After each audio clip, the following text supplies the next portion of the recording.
It's first thing in the morning, and I was just going to record my next sort of little thought about love, about what it feels like to give love, to receive love. What does it mean to love somebody or to be loved by somebody? And it's funny how these thoughts often kind of drop into my mind first thing in the morning when I wake up. So it's Saturday morning, and I'm just sitting in bed. I've been having a cup of tea, writing in my journal, just reflecting a bit.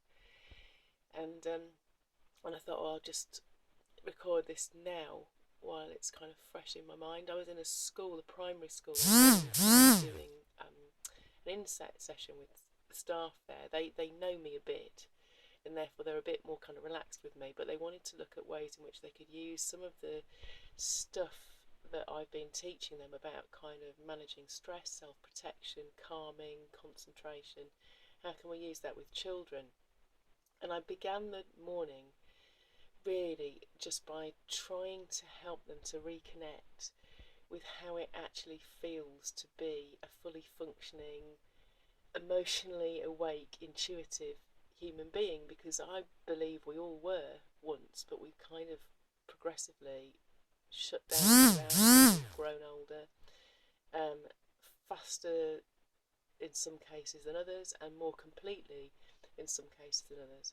So I sort of said to them, some of you will be able to feel this more easily than others, some of you may really struggle to feel it, but let's just give it a go. And we did a little exercise, among others, where you just sit face to face on two chairs with another person, really quite close, so your knees are touching, and you just put your hands out like that, or the other person puts them on top, and you just rest your hands palm to palm without really making eye contact, but you just focus on the energetic connection between you and another person. So you can touch skin, but when you really tune into that kind of mindfully and then allow your body and your energy to respond to that, it's a different feeling. It goes much deeper. I've had experiences where I've invited people just to connect like that with their eyes shut with another human being they've never met before. Excuse me.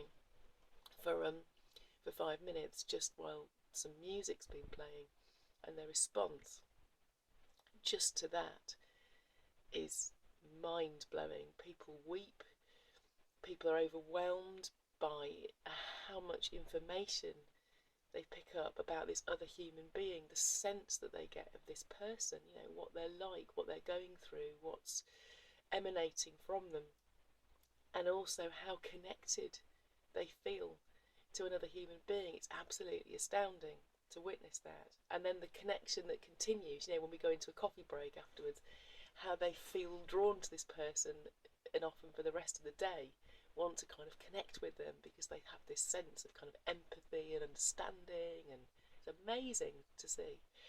Anyway, with the teachers we didn't do that, but we just tried a little exercise. First of all, just to allow our energy to kind of comfortably mingle with the other person. It was very interesting to observe how some people, when I observed what was happening, they were physically touching, but actually they were really struggling to relax down into allowing their energy to comfortably mingle with another person's. You know, it's that sort of defensive approach to life. And because then we went into trying to stop our energy from flowing into the person. So you kind of imagine your hands have become cast iron, and there's no energy flowing out of your hand, even though your hands are physically touching. And what I observed was that actually the stop state is normal for far more people than I'd really realised. You know, that a lot of us are kind of connecting on a sort of day-to-day physical world level, if you like, with other human beings. You know, we may bump up against them in whatever way, but we're not actually energetically allowing ourselves to interact, to connect. We don't know what that feels like. It just doesn't happen. And so we're in a kind of mode where our energy is stopped. We're holding ourselves inside ourselves and not letting ourselves out where we could interact with other people, or where we might get a sense of other people and they might get a sense of us. Seems to me that that's profoundly connected with self-protection, which is probably based on shame. You know, feeling like who I really am isn't acceptable. If you knew me, if you really got a sense of me, you would reject me, you wouldn't like me. And then there are other ways of playing with that energy, one of which is to push your energy out of your hands into the person, try and shove your energy up their arms.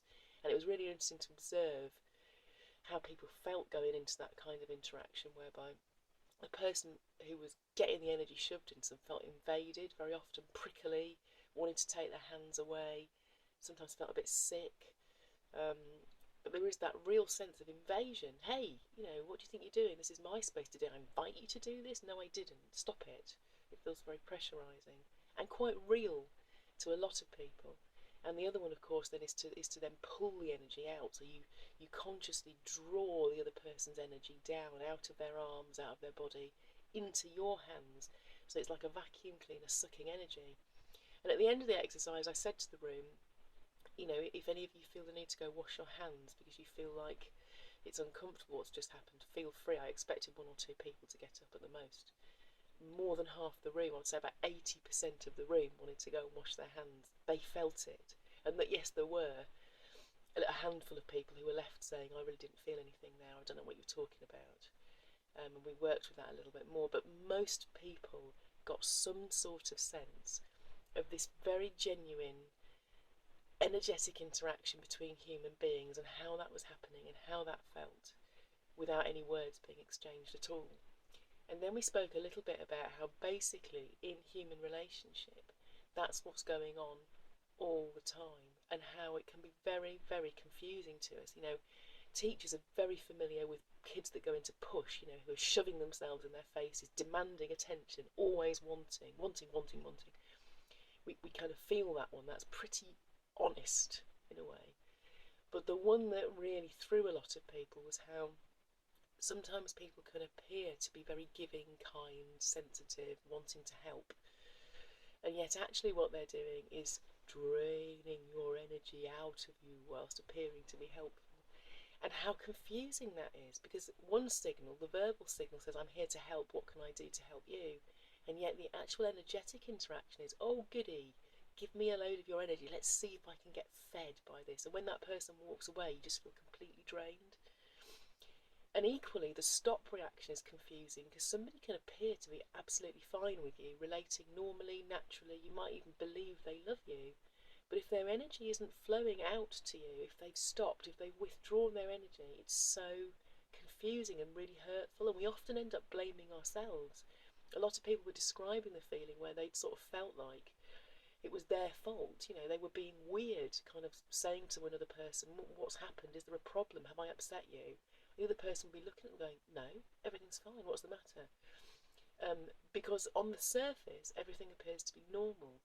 It's just this deeper intuitive knowing that says to us, no, hang on a second, something has shifted here, you're different with me, I can feel it, there's a kind of coldness between us, something's happened that doesn't feel comfortable anymore. And it just seemed to me that this is so important for us. If we're going to allow ourselves to love and be loved, there's something really deep that we have to embrace, which is just, it isn't just about what we say, it's not just about the stuff on the surface, it's about that much deeper energetic connection that only happens when we become really authentic, and that's dead challenging. To really admit to ourselves, or to even be able to experience that feeling of, oh my word, my energy is just completely stopped here. I'm not allowing any of myself to get out into the world.